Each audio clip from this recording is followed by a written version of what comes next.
नमस्कार। चलिए आज भारतीय शास्त्रीय नृत्य की उस आकर्षक और थोड़ी रहस्यमयी दुनिया में गोते लगाते हैं।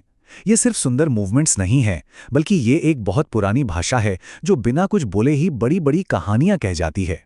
तो एक बड़े सवाल से शुरुआत करते हैं। कभी सोचा है कि कोई डांसर सिर्फ अपने शरीर का इस्तेमाल करके बिना एक भी शब्द बोले पूरी की पूरी कहानी कैसे सुना सकता है? बस यही वो राज है जिसे आज हम परत दर परत खोलने वाले हैं। तो चलिए इस सफर के पहले पड़ाव पर आते हैं, एक मूक चलती कहानी। यहां हम ये समझने की कोशिश करेंगे कि कैसे हर एक हरकत, हर एक इशारा एक कहानी का हिस्सा बनकर एक पूरे आख्यान को जन्म देता है। देखिए, भारतीय शास्त्रीय नृत्य सिर्फ शारीरिक गति से कहीं बढ़कर है। ये तो शरीर की अपनी एक भाषा है, एक कविता है। जरा सोचिए, आंखों की एक चमक से लेकर पैरों की हर थाप तक सब कुछ मिलकर एक कहानी बुनता है। ये शरीर के जरिए होने वाला एक गहरा संवाद है। अब आते हैं इस कला के सबसे दिलचस्प पहलुओं में से एक पर, हाथों की भाषा। जी हाँ, ये वो जगह है जहाँ इशारे शब्दों से कहीं ज्यादा ताकतवर हो जाते हैं।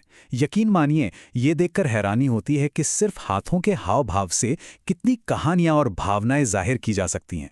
इस भाषा की जो वर्णमाला है उसे मुद्रा कहते हैं। हर मुद्रा हाथ का एक प्रतीकात्मक इशारा है जो किसी विचार या भावना को बताता है। इसे ऐसे समझिए कि ये एक मूक शब्दावली का एक शब्द है। ये सांकेतिक भाषा का एक बेहद खूबसूरत और काव्यात्मक रूप है। अच्छा, नृत्य में गति की दो मुख्य शैलियां होती हैं। एक है नृत्य, जो कि शुद्ध और अमूर्त नृत्य है। इसमें लय और रूप पर फोकस होता है और ये डांसर की तकनीकी कुशलता को दिखाता है। दूसरी तरफ है नृत्य, जो कहानी कहने पर जोर देता है और दर्शकों के साथ एक इमोशनल कनेक्शन बनाता है। तो सवाल ये है कि ये हाथ असल में क्या क्या कह सकते हैं। कल्पना करके देखिए, ये हाथ एक खिलते हुए कमल को दिखा सकते हैं, जंगल में फुदकते हिरण को जिंदा कर सकते हैं, या रात के आसमान में अर्धचंद्र का आकार बना सकते हैं। ये एक वादा कर सकते हैं या एक गहरा सवाल भी पूछ सकते हैं। मतलब संभावनाएं अनंत हैं। हाथों की कहानी के बाद चलिए अब नृत्य की धड़कन को महसूस करते हैं। जी, हम बात करेंगे लय की शक्ति की। वो ऊर्जा जो पूरे प्रदर्शन में जान डाल देती है और उसे एक ढांचा देती है। इस लयबद्ध संरचना को ताल कहते हैं। ये सिर्फ एक बीट नहीं है, बल्कि एक लयबद्ध चक्र है जो संगीत और कदमों को एक साथ पिरोता है। कह सकते हैं कि ये नृत्य की गणितीय और ऊर्जावान नींव है, एक अदृश्य फ्रेमवर्क जो सब कुछ थामे रखता है। तो ये लयबद्ध चक्र आखिर बनता कैसे है? इसकी शुरुआत होती है सम से, जो चक्र का पहला और सबसे अहम बिंदु है, एक एंकर की तरह। फिर आती है ताली, जो जोरदार बीट्स पर जोर देती है, और अंत में होती है खाली। ये वो मूक बीट्स हैं जो एक अद्भुत और जटिल लय बनाती हैं। तो अगली बार जब आप किसी डांसर के जटिल फुटवर्क को देखें तो ये याद रखिएगा कि वो सिर्फ दिखावा नहीं है, वो असल में संगीत की लय के साथ एक जीवंत बातचीत है। हर थाप, घुंघरू की हर झंकार ताल के साथ एक गहरा संवाद कर रही होती है। कहानी और लय के बाद अब हम तीसरे और शायद सबसे जरूरी तत्व पर आते हैं, भावना के साथ चित्रकारी यानी अभिव्यक्ति की कला। सही मायनों में यहीं पर नृत्य में जान आती है। इस कला को अभिनय कहा जाता है। ये सिर्फ एक्टिंग नहीं है, बल्कि कहानी के भावनात्मक सार को जाहिर करने की कला है। डांसर अपने चेहरे, शरीर और यहाँ तक कि अपनी वेशभूषा के जरिए भी भावनाओं को जिंदा कर देता है।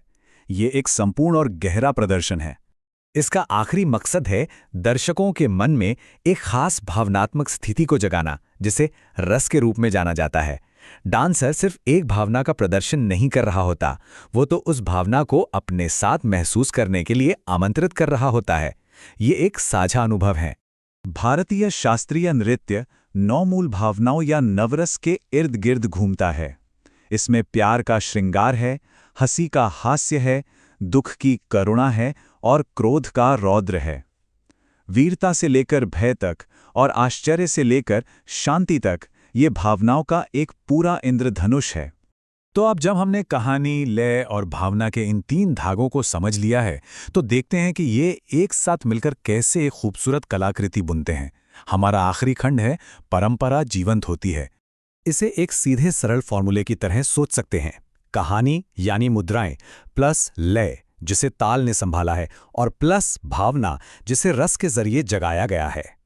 इन तीनों के मिलने से ही एक संपूर्ण और अविस्मरणीय प्रदर्शन बनता है। यही तीनों मिलकर जादू पैदा करते हैं। आखिर में हर इशारा, हर लय और हर अभिव्यक्ति पीढ़ियों से चली आ रही एक कभी ना खत्म होने वाली कहानी का एक शब्द है।